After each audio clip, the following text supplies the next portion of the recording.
Fluido es cualquier cuerpo que tiene la capacidad de fluir y carece de rigidez y elasticidad. Los fluidos pueden estar en líquidos y gaseosos, pero depende de la intensidad de la fuerza de cohesión de sus partículas. En los líquidos, la fuerza molecular permite que las partículas se muevan libremente. Los gases, por lo contrario, tienen partículas de movimiento que hacen que choquen y se separen entre sí. Propiedades de los líquidos son: no tiene forma definida, su volumen sí es definido y las partículas se mueven libremente. Las propiedades de los gases son: no tiene forma ni volumen definidos y se mueven muy ampliamente. El agua y el aire son otros tipos de fluidos que se utilizan como fuente de energía. Sustancia que puede fluir. Un fluido contiene 4 propiedades. La primera es densidad, es la medida del grado de competencia de un material, o bien se podría decir que es su masa. La segunda es la compresibilidad. Se expresa mediante el módulo elástico de compresión. La tercera, viscosidad, medida de la resistencia del fluido al corte cuando el fluido está de movimiento. Y la cuarta, que es la última, es la tensión superficial. Es cuando una molécula es atraída por otras moléculas, pero la tensión superficial tiene una consecuencia, que es la capilaridad.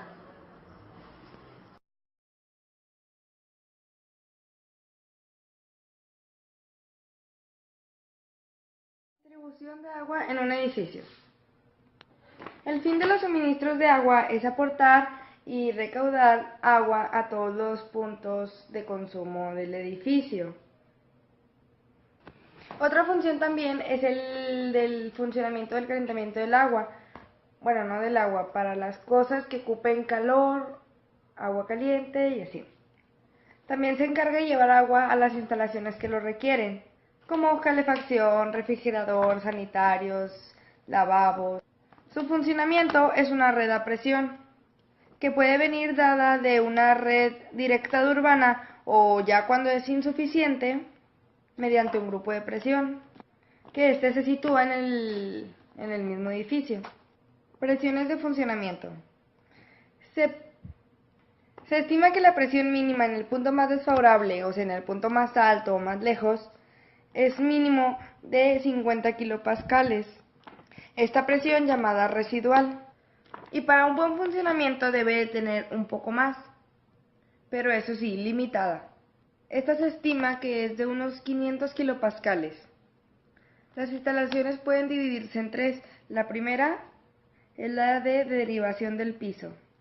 Esta consiste en una red horizontal para todo el edificio de un mismo piso y va por abajo del edificio. Las montantes son conducciones verticales que llevan agua desde el punto más bajo hasta el punto más alto. Y los distribuidores son los que son por debajo del pavimento para llevarlas a las montantes. Y por último tenemos la alimentación de los puntos de consumo. Estos puntos generalmente son llamados cuartos húmedos. Consisten en las griferías de los puertos llamados sanitarios, que son lavabo, bañera, bidé, ducha, fregadero, lavadero, inodoro, urinario, vertedero, o electrodomésticos que utilizan agua, lavadora, lavavajillas y a veces frigoríficos. El valor que adquiere para la sociedad el agua es indiscutible por su carácter multifuncional y por su condición indispensable y potencial para el desarrollo de la vida. Distribución de agua en edificios. Es una red que funciona a presión, que puede venir dada directamente por una red urbana o, cuando es insuficiente, mediante un grupo de presión situado en el propio edificio. Se estima que la presión mínima necesaria en el punto más desfavorable de la instalación ha de ser de unos 50 kilopascales, presión llamada residual. También, en la mayoría de los casos, para el buen funcionamiento de los aparatos, debe de haber una presión máxima limitada, por encima de la cual habrá problemas de funcionamiento, que se estima esa presión está en unos 500 kilopascales. La distribución de agua caliente se hace igual que el agua fría con la única diferencia en que antes de destruirla pasa por un elemento calefactor que eleva su temperatura. Se utiliza para usos sanitarios, baños, duchas y para otros usos de limpieza, fregado de platos, lavadora, lavavajillas, fregado de suelos. Normalmente el agua procede en la instalación de agua del edificio. En muchos países está considerado un servicio básico y obligatorio en las viviendas. En relación con la temperatura, se controla desde un dispositivo incorporado en el equipo que produce el agua caliente. Las tuberías y los anclajes de las distribuciones principales deben contar, además, con dilatadores que aguanten los movimientos producidos por el calor. También hay que considerar la instalación de dilatadores en los tramos rectos. El aislamiento de las redes de tuberías es fundamental para que los fluidos lleguen a su destino con una temperatura muy próxima a la que le proporcionó el calentador. El dispositivo de regulación permite controlar los grados a los que se calientan los fluidos. De este modo es como funciona la distribución de agua caliente en una casa o edificio, un sistema de tuberías, además de ver los límites de este sistema.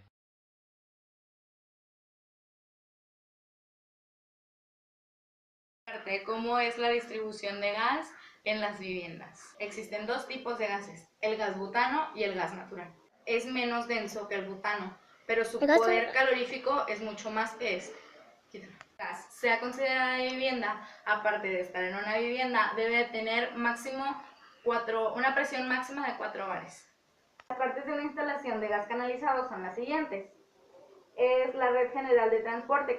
Pertenece a la empresa suministradora y generalmente es subterránea.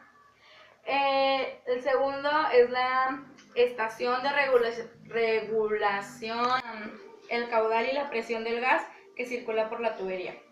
La llave de salida, que es de la red de distribución de redistribución. De ella parte las derivaciones que van para los edificios, o sea, a una vivienda. La llave de acometida, que separa la red de la distribución en la instalación receptora. Llave de edificio, que es la de entrada al edificio. Tenemos la acometida interior, que une la red de distribución con el edificio. Los contadores, que cada vivienda lleva una con su lectura a saber lo que se consume. Así como cuando van a nuestras casas y llegan los que verifican cuánto es el gas que consumimos. Montantes, que son las tuberías que suben del contador de viviendas. Y una vez dentro de la vivienda existen elementos como filtros, reguladores de presión, llaves de control y válvulas de seguridad. En la siguiente imagen les vamos a mostrar cómo es la distribución del gas canalizado en las ciudades.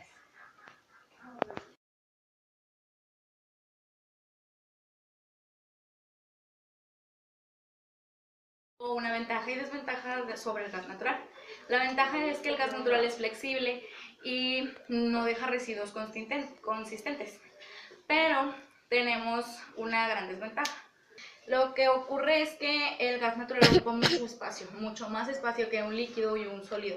Entonces, para poder comprimirlo necesitamos ejercer una presión muy alta o incluso también licuarlos a temperaturas bajísimas. Entonces, esto genera muchísimos gastos extras. El gas butano es un hidrocarburo inflamable gaseoso que se licúa a menos 0.5 grados. Su fórmula es C4H10. Como es un gas incoloro, se le añade un odorizante, casi siempre mercaptano, que le da un olor desagradable. Por lo tanto, se le permite ser detectado. En caso de incendio, se usa el dióxido de carbono, que ayuda a enfriar y dispersar sus vapores. El butano comercial es un gas obtenido por destilación del petróleo, 60% butano, 9% propano, isobutano 30% y etano 1%. Se usa para la cocina, para el agua caliente, encendedores de gas y encendedores de bolsillo. No se usa en grandes cantidades debido a su transporte y su almacenaje. Vamos a hablar de las ventajas y desventajas. Las ventajas: se considera una de las energías más poderosas para producir calor en forma controlada. Es de las más limpias, seguras y competitivas del mercado. Es un gas eficiente y económico. Produce menos contaminación y es más barato que el gas natural. Puede explotar si se usa incorrectamente. Se recomienda usar las desventajas. Puede explotar si se usa incorrectamente. Se recomienda usarlo en zonas templadas ya que su congelación es en 0 grados. Su uso limitado es por el envase, porque es difícil transportarlo. Y al terminar se tiene que rellenar o marcar a la empresa de donde es para que lo venga a rellenar.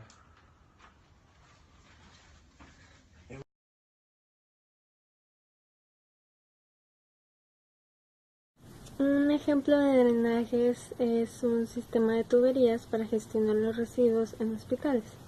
Hablar de residuos urbanos y pensar en las basuras que generan los hogares, comercios y locales de hostelería es habitual, pero esa fotografía es incompleta si no añadimos muchos otros espacios donde se producen desechos.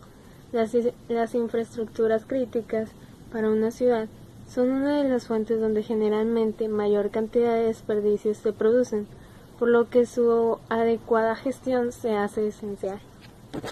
Esas infraestructuras fundamentales en el entorno urbano son los hospitales, que por su actividad requiere de un especial cuidado y atención en la recogida de sus desechos, garantizar una gestión higiénica y segura en todo momento.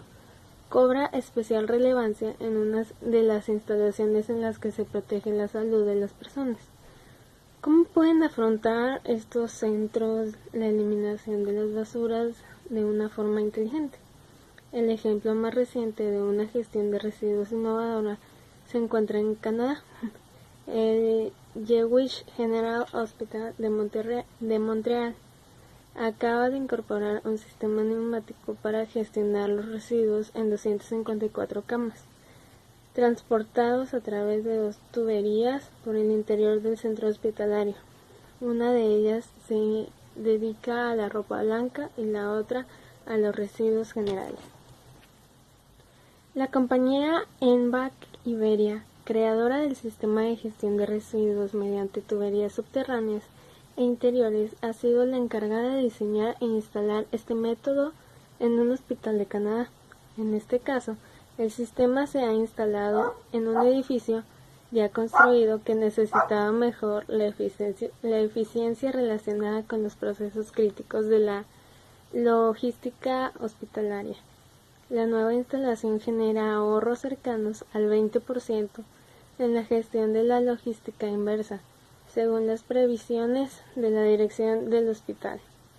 Este proyecto se ha llevado a cabo en un área de 8.000 metros cuadrados, en la que se concentran los servicios de urgencias y cuidados intensivos de este centro, y donde se han instalado 550 de doble tubería con 45 compuertas. El principio de Pascal dice: toda presión ejercida hacia un fluido se esparcirá sobre la sustancia de manera uniforme, y esto es completamente cierto.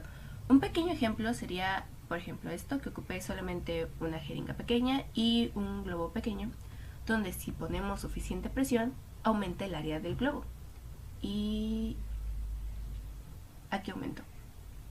Esto es simple, pero en caso de los drenajes, el tema es un poquito más complicado, ya que se ocupa la suficiente resistencia para soportar una gran cantidad de presión, y más si hablamos de los hospitales.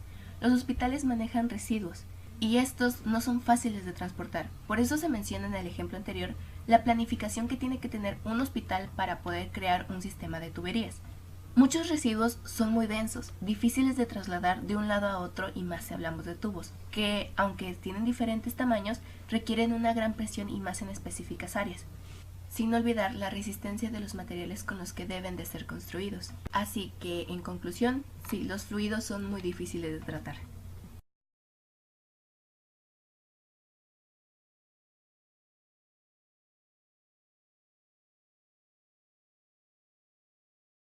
Calor en el hogar. Los sistemas para disponer de aire caliente en las habitaciones de nuestro hogar y agua caliente en los baños y cocinas tienen un rendimiento determinado. Cada unidad de energía que entra a nuestra casa entra de forma eléctrica o de forma combustible. Parte de la energía se pierde en forma de calor en lugares no deseados. Las pérdidas se producen en los sistemas de producción de calor, como calentadores, calderas, y en los sistemas de distribución como cañerías de agua y radiadores. El calor son muy importantes en la industria y en el hogar. En la industria para la comercialización y en el hogar para los alimentos.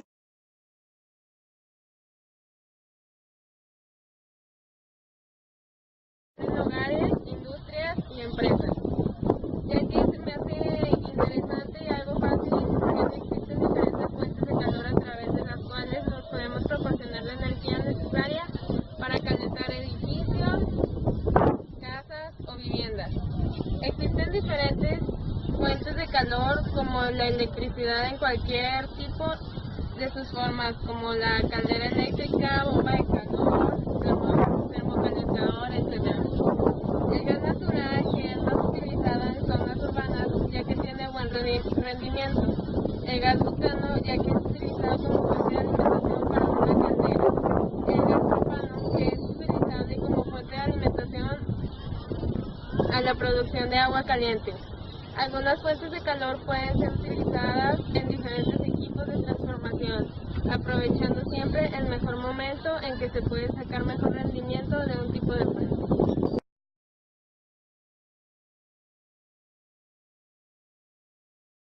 La refrigeración es el proceso de bajar o mantener el nivel térmico de un cuerpo o espacio, por ejemplo, el espacio que hay dentro de un edificio. La refrigeración es un proceso termodinámico en donde se extrae calor de un objeto considerado, llevándolo a otro lugar capaz de admitir esa energía térmica sin problemas o con muy pocos problemas. Los fluidos utilizados para llevar energía calorífica de un espacio a otro son los llamados refrigerantes. La refrigeración en espacios habitables como es una casa se utiliza para poder alcanzar un ambiente agradable para los que viven ahí o conviven, reduciendo considerablemente las incomodidades que puede traer un clima tan caluroso como es el de Monterrey. Tipos de ciclos. El modo más utilizado para el enfriamiento artificial de espacios cerrados se consigue mediante los métodos de compresión y absorción. El método por compresión es el más utilizado, puesto que el método por absorción solo suele utilizar cuando hay una fuente de calor residual o barata como la trigeneración. Aparatos que enfrían un edificio, pues por proceso natural, utilizan como refrigerante el agua, que se ha mostrado eficaz en la transmisión a la atmósfera de calor excedente. Es el principio de funcionamiento en el que se basan los equipos de refrigeración, como torres y condensadores para enfriar o condensar fluidos en multitud de aplicaciones. Otro también es el que yo he visto en varios edificios, que es de poner plantas arriba en los edificios, o sea, en la parte alta, en el techo, para que la tierra, como está húmeda, haga que el edificio esté más fresco y que no haga mucho calor. O también que ponen como tipo enredaderas en las ventanas para que cuando entre aire pues corra más fresco. Otro sistema es de refrigeración activo. La refrigeración es el proceso de producir frío, en realidad extraer el calor. Para producir frío lo que es transportar el calor en un lugar a otro. Así el lugar al que se suele sustraer el calor se enfría. Al igual que se puede aprovechar diferentes de temperatura para producir calor, para crear diferente calor se requiere energía. Encastrable es un equipo para montar oculto en el falso. La distribución del aire se lleva a cabo mediante conductos generalmente ocultos, también en falso techo. Puede ser compactos o split. Esos los que yo los he visto pues en la uni, porque pues ahí tomaba clases de inglés y ahí pues los climas son en techo falso. Consola de suelo va montada generalmente apoyada en el suelo, pegada en la pared. Tiene el inconveniente de ocupar sitio dentro de la estancia. Consola mural es en tendencia actual, quizá por el tema de espacio. Va montada en la pared cerca del techo.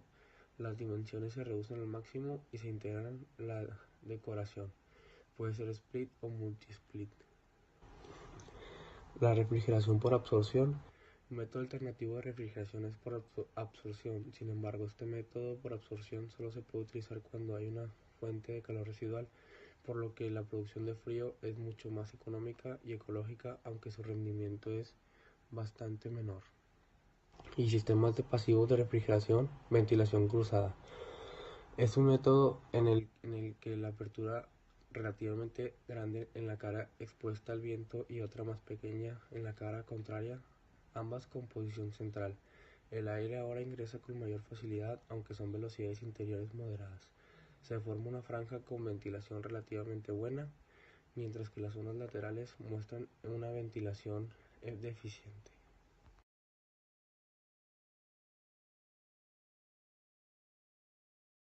Un intercambiador de calor es un dispositivo diseñado para intercambiar calor entre dos dispositivos, o entre la superficie de un sólido y un fluido en movimiento. Son elementos fundamentales en los sistemas de refrigeración, calefacción, acondicionamiento de aire, producción de energía y procesamiento de químicos. Y además que también se utilizan para los dispositivos cotidianos, que son como la computadora, el calentador, el clima, etc. Y tenemos varios tipos de intercambiadores. Estos se clasifican atendiendo el grado de contacto entre los fluidos.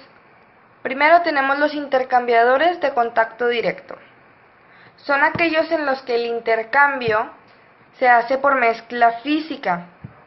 No son muy comunes dada la contaminación que se produce o para uno o para ambos fluidos. Pero en varias ocasiones esto no importa. Sí se pueden hacer, como por ejemplo tenemos la torre de refrigeración. Número 2. Intercambiadores de contacto indirecto. Son aquellos en los que los fluidos no entran en contacto directo, o sea, no se mezclan, sino que están separados por un tabique sólido, por un espacio o incluso un tiempo. El calor se transmite por convección y conducción. Estos, a su vez, se pueden clasificar por intercambiadores alternativos. En ellos, ambos fluidos recorren el mismo espacio en diferente forma, en diferente dirección, de forma alternada. O sea que una superficie recibe el calor de un fluido caliente para después transmitírselo a otro más frío al contactar con la misma superficie. En estos existe un cierto contacto entre los fluidos, pero no se toma en cuenta ya que la contaminación no es determinante. Un ejemplo de cuando la contaminación sí afecta es, por ejemplo, en los acumuladores y en los recuperadores de calor. Luego tenemos los intercambiadores de superficie. Son los más utilizados en todo tipo de aplicaciones. Estos tipos de intercambiadores pueden ser primeramente intercambiadores de placas. Son aquellos en los que la superficie de separador de los fluidos es una pared plana, es algo plano, una superficie plana. Estos son relativamente recientes y la verdad se están utilizando para muchas aplicaciones en estos tiempos. Luego sigue intercambio de tubos. En estos la separación de los fluidos siempre es un tubo cilíndrico. O sea que en este se puede explicar que dentro del tubo circula un fluido y por fuera del tubo circula otro. Si se atiende a la dirección del flujo de ambos fluidos, a través de la superficie pueden ser intercambio de flujos cruzados.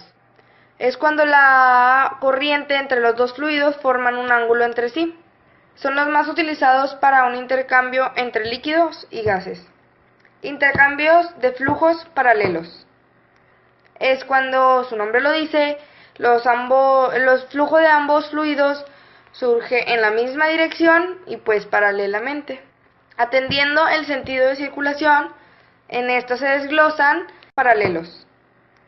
Es cuando su nombre lo dice, los flujos de ambos fluidos surge en la misma dirección y pues paralelamente. Atendiendo el sentido de circulación, en esto se desglosan intercambios de equicorriente, perdón. Este se cumple cuando ambas van en la misma dirección y en el mismo sentido. Y ahí los intercambiadores en contracorriente es cuando los dos tienen la misma dirección pero diferente sentido.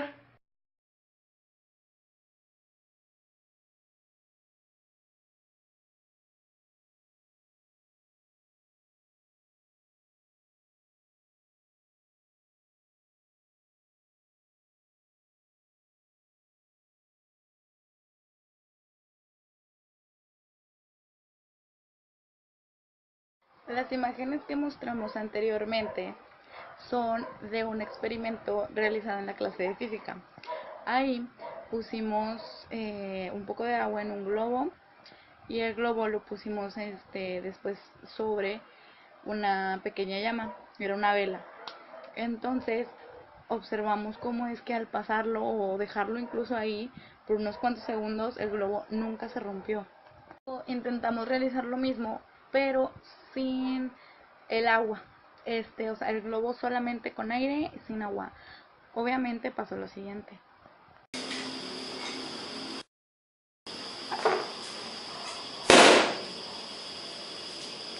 Entonces, como conclusión tenemos que el globo de plástico, al estar lleno de agua, no explota debido a que el agua absorbe mucha energía. Entonces, es necesario para el cambio de estado, produciendo que no suba la temperatura, manteniendo al globo refrigerado. O sea que el globo nunca iba a explotar porque la temperatura del agua pues estaba absorbiendo la energía, entonces no afectaba la llama que le estábamos poniendo abajo al globo.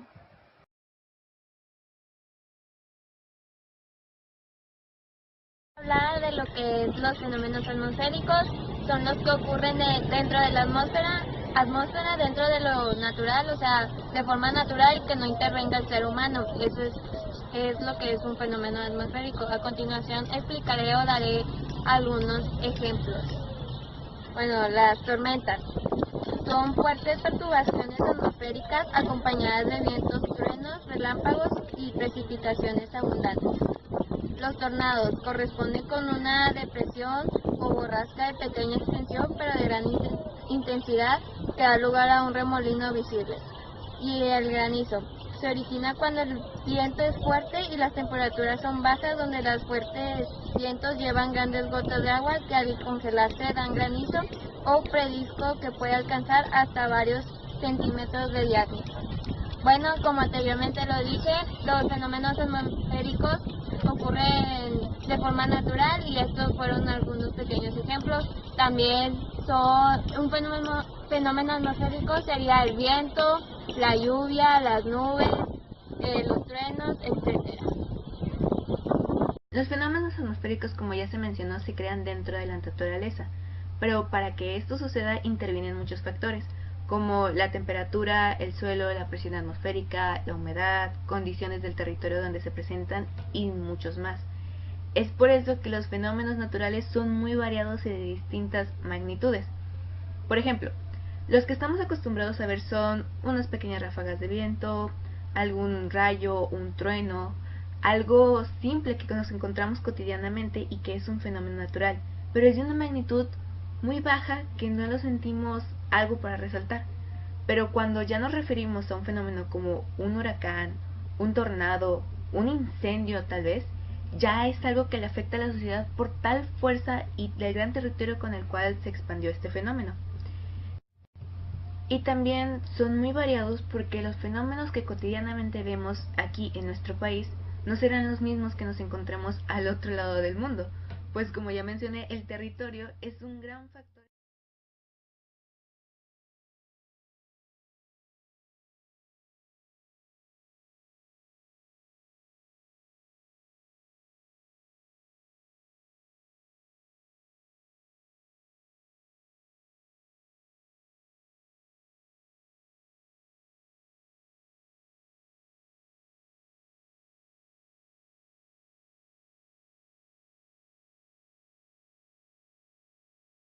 del cual voy a hablar se llama generación de energía eléctrica.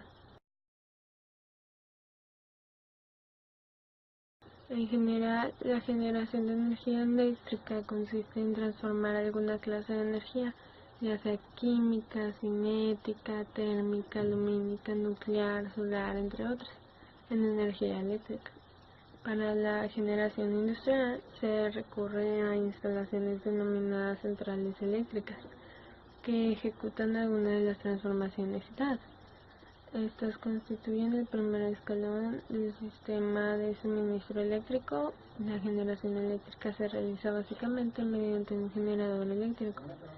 Si bien estos no difieren entre sí en cuanto a su principio de funcionamiento, varían en función a la forma en que se acciona.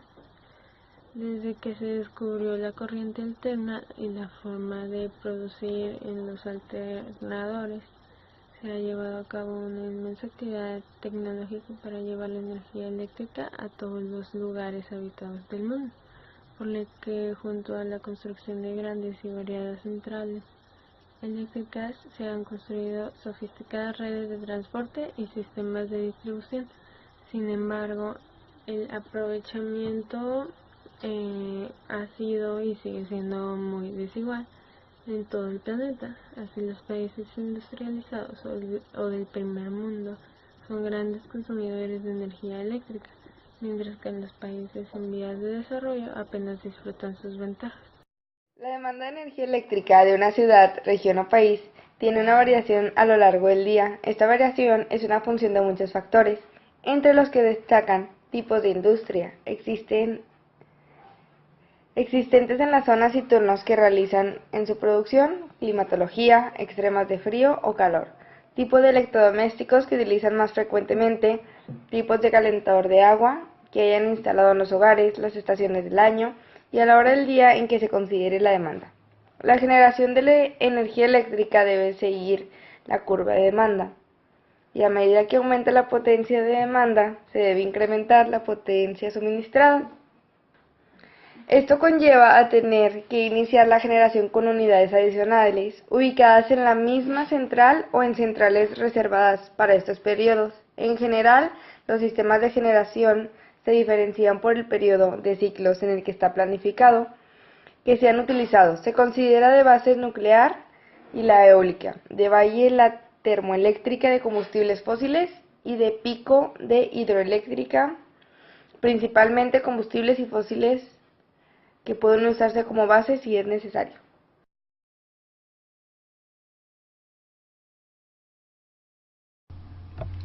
La energía eléctrica se ha convertido en un recurso esencial para la vida del ser humano, tanto para el control, producción y almacenamiento de productos como en muchas actividades que realizamos cotidianamente, por no decir que todas. Su fuente obviamente proviene de la naturaleza, pero se divide en fuentes de energía renovables o alternativas y fuentes de energía no renovables o fósiles convencionales.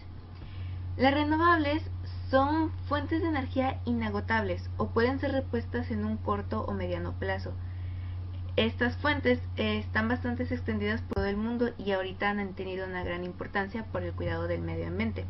Por decir algunos ejemplos, está la energía hidráulica, que se obtiene a través del movimiento del agua, la energía eólica, que se obtiene por el movimiento del viento, o la que actualmente ha tenido mucho impacto, que es la energía solar, que proviene de la luz del sol al ser captada por una celda de energía.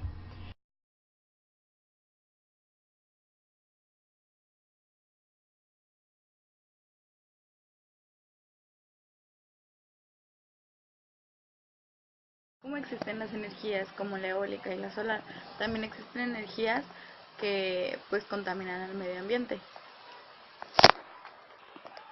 La ciudad de Nueva York, mejor conocida como la ciudad que nunca duerme, es una de las más grandes metrópolis. Pero sin embargo, el mantener las luces prendidas 24/7 está causando estragos en la naturaleza y en la salud de los humanos, tanto como puede ser el dolor de cabeza, estrés o incluso causa accidentes automovilísticos. En estudios del NPM, una persona promedio usa 38 kilovatios por hora Entonces, de esta manera nos damos cuenta cómo es que estamos usando demasiada luz, estamos gastando demasiado, solamente estamos contaminando, y cómo es que aún así seguimos aprovechándonos de eso, o sea, seguimos usándola a más no poder. Los campos magnéticos tienen su origen en las corrientes eléctricas. Una corriente más fuerte resulta en un campo más fuerte. Un campo eléctrico existe aunque no haya corriente. Cuando hay corriente, la magnitud del campo magnético cambiará con el consumo del poder, pero la fuerza del campo eléctrico quedará igual. El campo magnético es una región del espacio en la que la carga eléctrica puntual, desplazándose a una velocidad, sufre una fuerza perpendicular y proporcional a la velocidad y a una propiedad del campo llamada inducción magnética en ese punto. Un campo magnético tiene dos fuentes que lo originan. Una de ellas es una corriente eléctrica de convección que da lugar a un campo magnético estático. Por otro lado, una corriente de desplazamiento.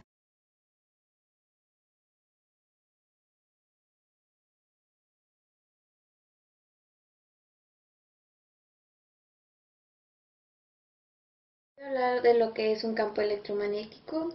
Es un campo físico de tipo tensional producido por aquellos elementos cargados eléctricamente que afectan a partículas con carga eléctrica. Convencionalmente dado un sistema de referencia, el campo electromagnético se divide en parte eléctrica y la otra parte magnética.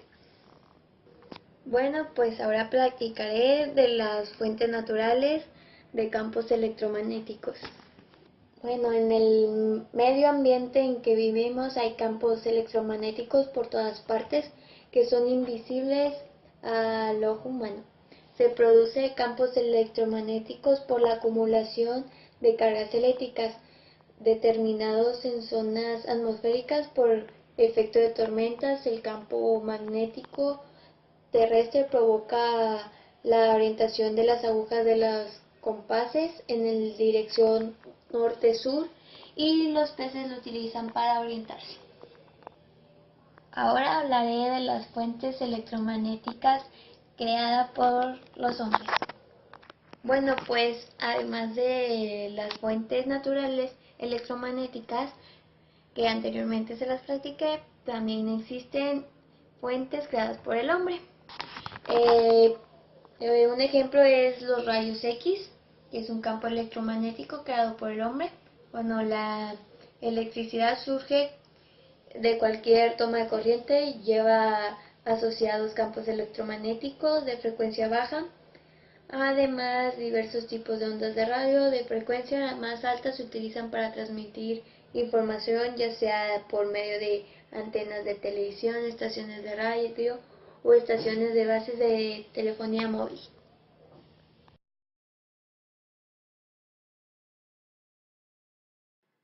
Circuitos eléctricos domésticos. Un circuito es una red eléctrica, es decir, una interconexión de dos o más componentes, tales como resistencias, inductores, capacitadores, fuentes, interruptores y semiconductores. Esto contiene al menos una trayectoria cerrada.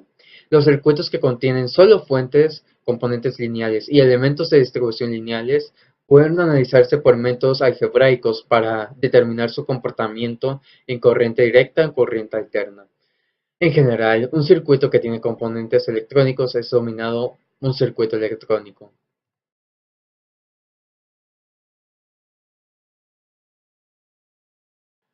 El circuito paralelo es una conexión donde los bombes o terminales de entrada de todos los dispositivos conectados coinciden entre sí, lo mismo que sus terminales de salida.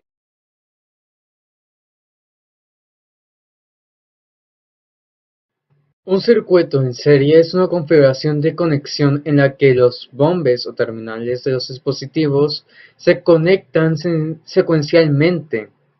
La terminal de salida de un dispositivo se conecta a la terminal de entrada del dispositivo siguiente.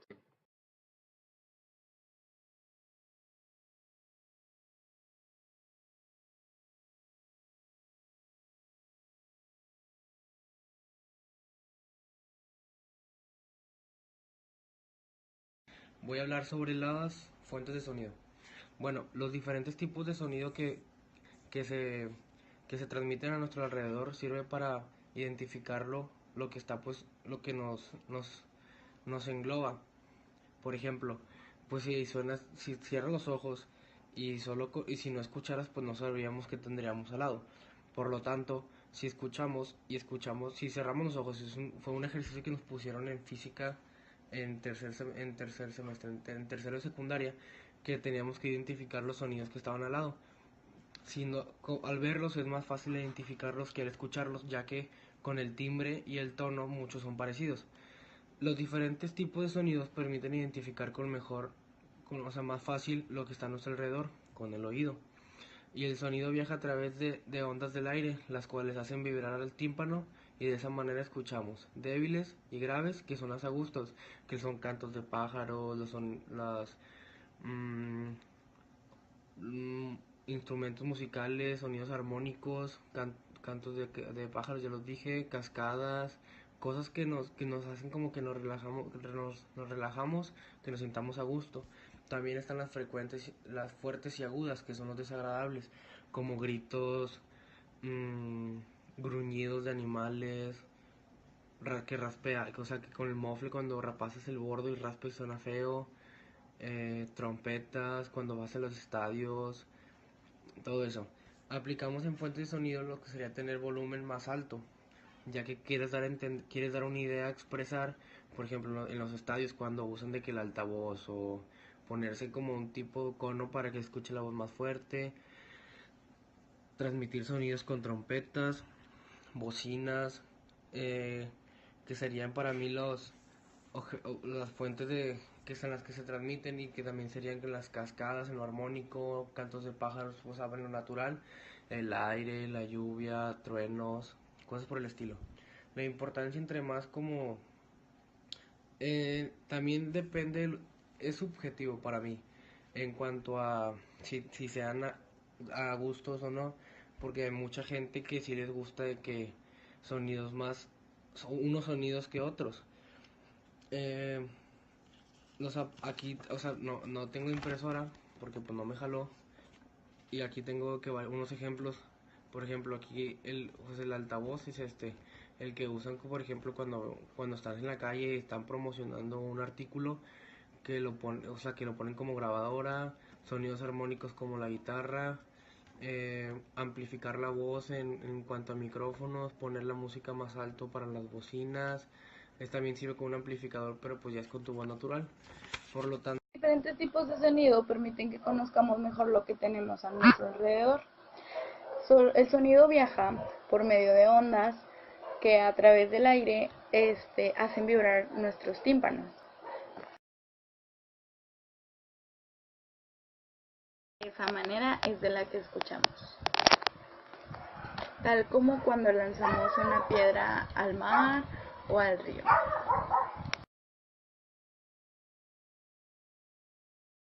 Los sonidos los podemos clasificar en dos, en agradables y desagradables. Realmente los agradables son los sonidos débiles o graves, y los desagradables son los sonidos agudos o fuertes. Por ejemplo del sonido desagradable tenemos el rugido de un león, o incluso los perritos que no paran de ladrar en la noche, es un sonido desagradable, o cuando un niño no para de llorar,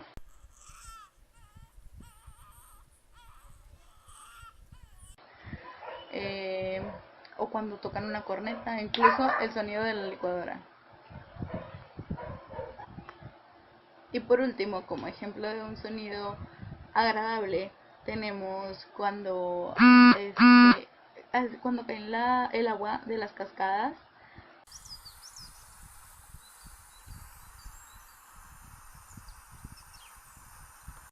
Eso es un sonido muy agradable, o incluso el sonido que hacen las olas.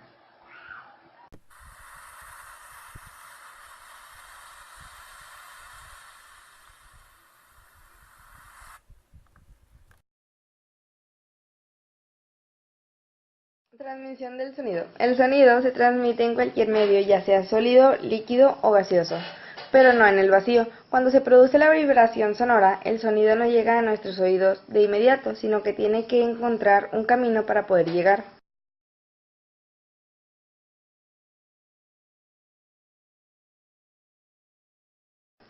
Los medios de esto son el aire. Cuando hablamos, el sonido se transmite por el aire.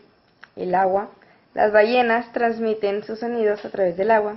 Y los sólidos, golpeando la madera con los dedos, se transmite por medio de sólidos. Tipos de transmisión. Transmisión de área. Una fuente de ruido en una habitación envía ondas de presión de aire que provocan vibraciones a un lado de la pared o elemento de la estructura de creación en movimiento de tal manera que la otra cara de la pared vibra en una habitación adyacente. Luego, transmisión de impacto. Una fuente de ruido en una sala de los resultados de un impacto es un objeto sobre una superficie de separación como el piso, hace que transmita el sonido a una sala adyacente. Un ejemplo típico sería el sonido de los pasos. Y luego, transmisión de acompañamiento. Una forma más compleja de la transmisión de ruido, donde vibraciones resultantes de una fuente de ruido se transmiten a otras habitaciones del edificio, por lo general por elementos de la estructura de un edificio.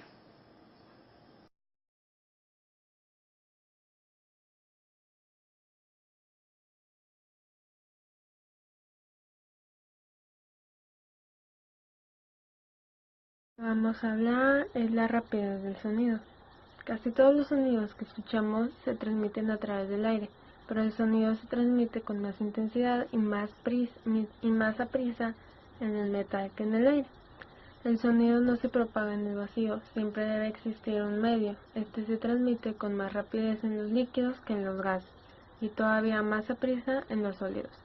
La rapidez del sonido en el aire seco es a 0 grados, es aproximadamente 330 metros por segundo o 1200 kilómetros por hora. Pero esta rapidez es ligeramente mayor cuando el aire contiene vapor de agua y aumenta también con la temperatura, pues las moléculas del aire caliente que se mueven más a prisa chocan unas con otras a menudo y por tanto transmiten un impulso en menos tiempo. Por cada grado de incremento en la temperatura del aire arriba de 0 grados, la rapidez del sonido aumenta en 0.60 metros sobre segundo. Así pues, en el aire a la temperatura normal de 20 grados, el sonido se propaga a unos 340 metros sobre segundo. La rapidez del sonido es un material específico, no depende de la densidad del material, sino de su elasticidad, que es la capacidad de un material para cambiar de forma en respuesta a una fuerza aplicada y recuperar su forma original una vez que la fuerza desaparece. En los materiales elásticos, los átomos están relativamente juntos y responden con prontitud a los movimientos de los demás, por lo cual transmiten la energía con pocas pérdidas y el sonido se propaga con una rapidez alrededor de 15 veces mayor en el acero. El acero es muy elástico, así que hace que en el aire y 4 veces más aprisa en el agua que en el aire. La velocidad del sonido da referencia a la rapidez de propagación de las ondas sonoras por un medio determinado y condiciones determinadas, principalmente en temperatura. ¿A qué velocidad viaja el sonido? Bueno, depende de qué medio se propague. En el aire se dice que viaja a 340 metros por segundo, en el agua a 1500 metros por segundo y en el acero a 5000 metros por segundo.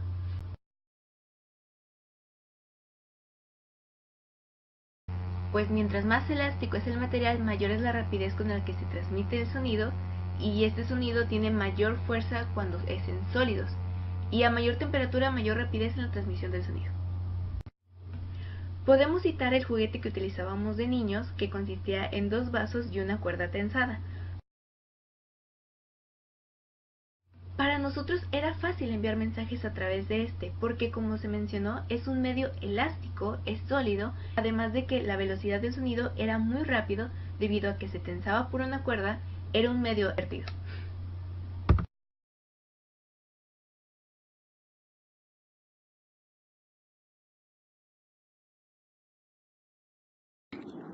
El sonido es una vibración que se propaga en un medio elástico.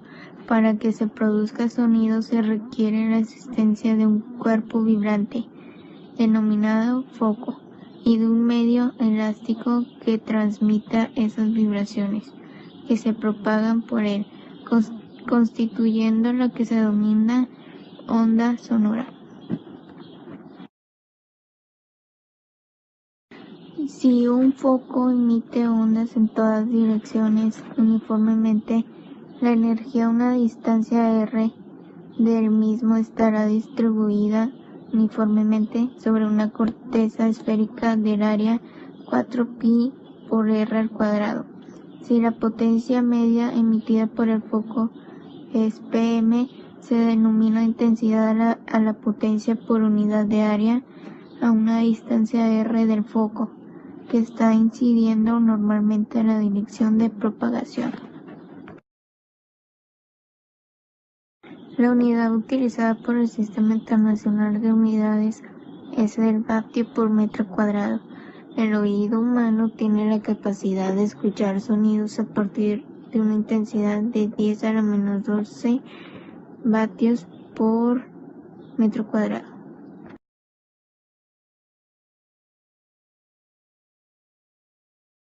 Medidas de la intensidad del sonido.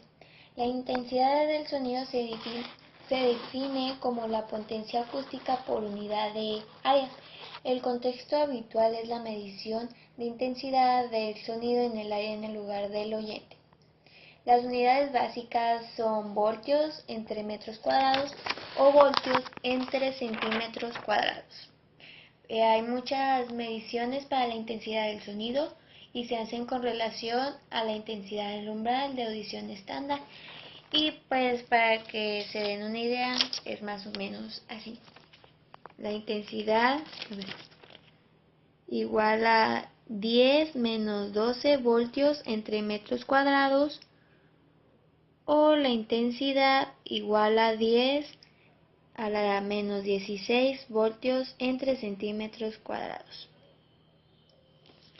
Y bueno, el enfoque más común para la medición de la intensidad del sonido es el uso de la escala de decibeles. Y esta es la escala de decibeles.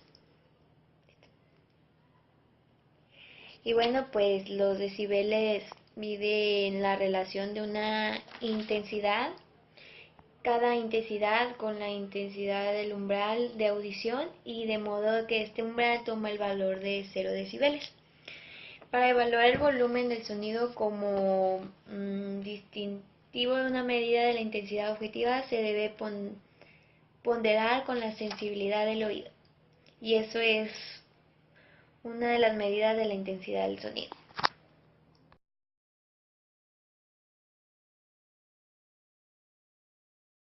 Un instrumento óptico sirve para procesar ondas de luz con el fin de mejorar una imagen para su visualización.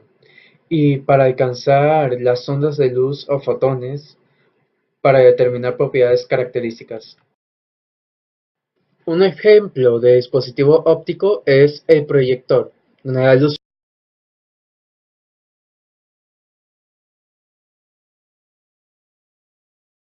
pasa a través de la diapositiva y los lentes transparentes, y la imagen resultante es una masa agrandada y proyectada hacia una pantalla plana perpendicular, para que la audiencia pueda apreciar su reflejo.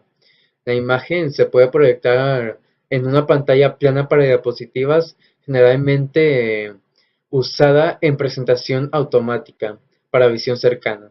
Esta forma de proyección evita que la audición interrumpa los rayos de luz o choque del proyector.